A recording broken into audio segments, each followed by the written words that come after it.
महाराष्ट्रामधल्या जेवढ्या पण listed trusts आहेत त्यांच्यासाठी खूप मोठ्या आनंदाची बातमी आहे, कारण आता ते डेप्टमध्ये, इक्विटीमध्ये, ETFsमध्ये ओके आणि इंडेक्स फंड्समध्ये गुंतवणूक करू शकतात. मग तुम्हाला प्रश्न पडेल, अरे यात वेगळं काय आहे? कारण मित्रांनो, याच्या आधी त्यांना हे करता येत नव्हतं, कारण कलम 35 नुसार त्यांना आतापर्यंत फक्त पोस्ट ऑफिस आणि बँकांमध्ये त्यांच्याकडे असलेला पैसा जमा करता येत होता.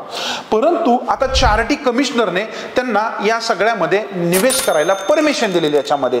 परंतु ते कुठे कुठे करू शकतात? तर नॉर्मली म्युच्युअल फंडामध्ये जे काही इक्विटी ओरिएंटेड स्कीम असतात त्याच्यामध्ये करू शकतात, डेप्ट फंडामध्ये करू शकतात, तसेच लिस्टेड डेप्ट सिक्युरिटीजमध्ये, बेस्ट सेल 3 Tier 1 बॉन्ड्समध्ये ते करू शकतात आणि याच्याबरोबर गव्हर्नमेंट सिक्युरिटीजमध्ये. आता याचा बेनिफिट काय होतो? तर त्यांना बँकांपेक्षा चांगलं रिटर्न जनरेट करायला याच्यामुळे मदत होऊ शकते. बऱ्याच ट्रस्टकडे खूप सारा पैसा असतो लोकोपयोगी कारणांसाठी वापरायला, पण चांगले रिटर्न नाही मिळाल्यामुळे त्यांना तो तेवढ्या मोठ्या प्रमाणामध्ये प्रॉपरली युटिलाइज पण करता येत नाही. तुमच्याही माहितीमध्ये अशा काही ट्रस्ट असतील की ज्यांच्याकडे पैसा आहे पण त्यांच्याकडे प्रॉपर प्लॅन नाहीये की जे वाढलेला पैसा भविष्यामध्ये लोकांसाठी चांगल्या पद्धतीने वापरू शकता, तर त्यांना तुम्ही आजच फिनशकची माहिती देऊ शकता, कारण फिनशक ह्या सगळ्या गोष्टी प्रॉपर वेने करतं आणि प्रत्येक ट्रस्टला हे करण्यासाठी मार्गदर्शन पण करतं.